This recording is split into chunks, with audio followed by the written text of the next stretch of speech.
একটু বড় করে দেখুন ভয় লাগে।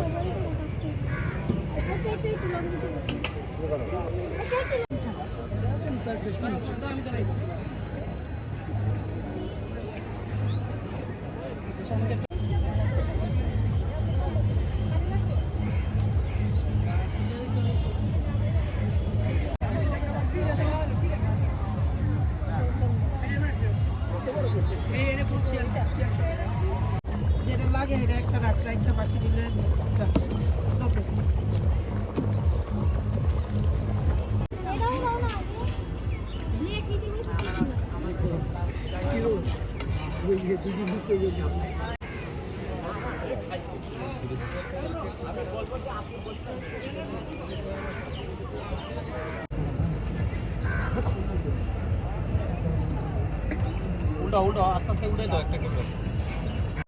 আমাদের একটা যে উৎসবটা হচ্ছে বাঙালি উৎসব। দেখা গেছে শহরের অনেক মানুষ থাকে কিন্তু গ্রামের এই সাংস্কৃতিক পিঠাপুলি এটা তারা দেখে না কোনো সময়। তাই প্রতি বছরই আমাদের এই জায়গায় হয়।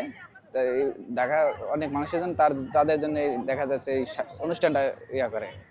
তাই আমরা দেশের থেকে আইছি যে ঢাকার মানুষ যে আমাকে দেখতে পারে আমাকে গ্রামের কি পিঠা আছে, তাই নিয়ে আমরা এই ঢাকা পিঠা মেলা আসছি।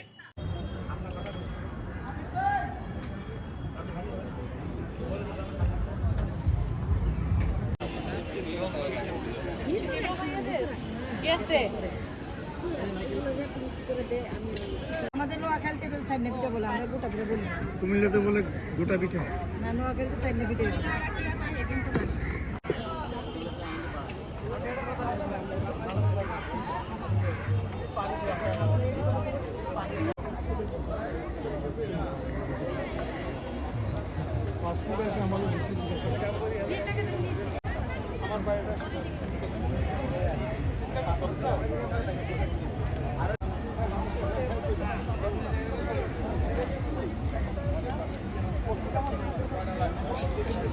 দেশ বিদেশ থেকে অনেকেই আমাদের এই ফিডার জন্য ফোন করে, বা আমাদের ময়মনসিংহে ফুলবাড়িয়াতে ফিডার ঘর আছে, নিজস্ব ঘর আছে।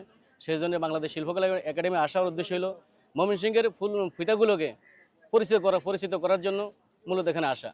আমাদের এখানে মরিচ ফিডা আছে, পয়সা ফিডা আছে, নারকেল ফিডা আছে, মিষ্টি ফিডা আছে, এবং অনেক ময়মনসিংহের ফুলবাড়ি অনেক ঐতিহ্যবাহী ফিডা আছে।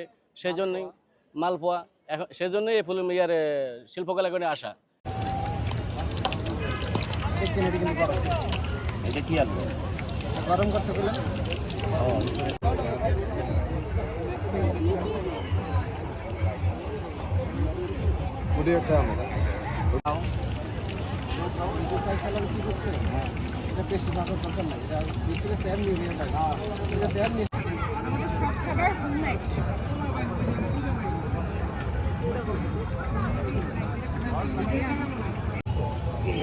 প্রোভাইডারের নাম কি স্যার?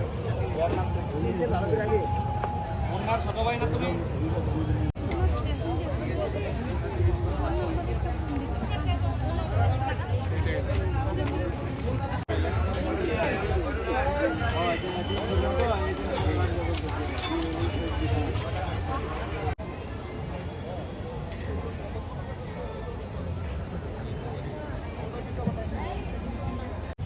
আমার টোটালি একটা ড্রিম ছিল যে আমাদের যে ঐতিহ্যগুলো সেগুলো তুলে ধরার জন্য।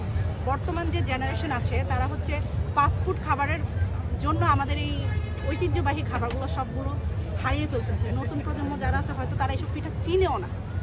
এখানে অনেকগুলোই পিঠা আছে, যেমন এই পিঠাটা অনেক পুরনো, একদম 100 বছর আগের একটা পুরনো রেসিপি। এছাড়াও আমার যত খাবার এখানে আছে সব কিছু আমি হোমমেড। আমরা যারা ঘরোয়া মানুষ আছি, ঘরোয়া নারী আছি, তারা এখানে একটা ভালো প্ল্যাটফর্ম পাচ্ছি নিজেকে তুলে ধরার জন্য। নাম চেঞ্জ করে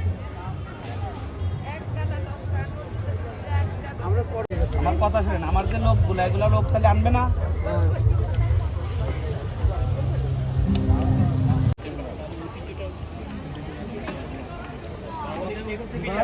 দেখতে পাচ্ছি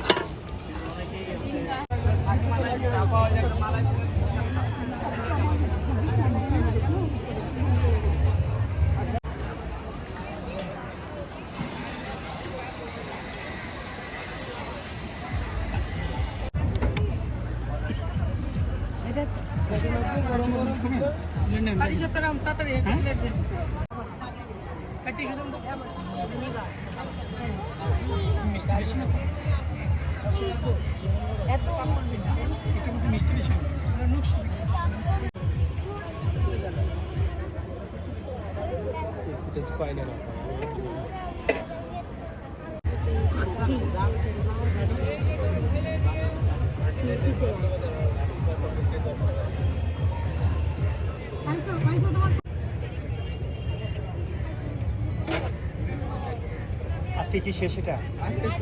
কালকে শুরু হয়েছে 10 দিন।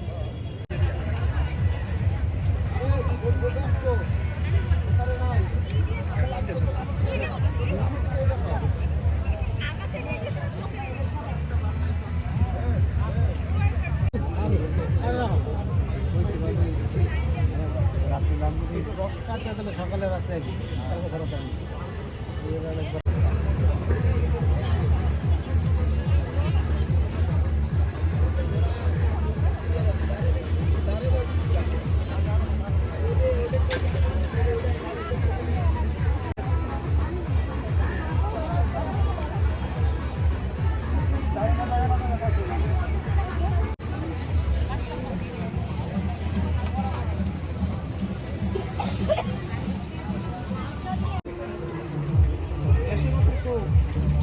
ও যে ওইটা খালি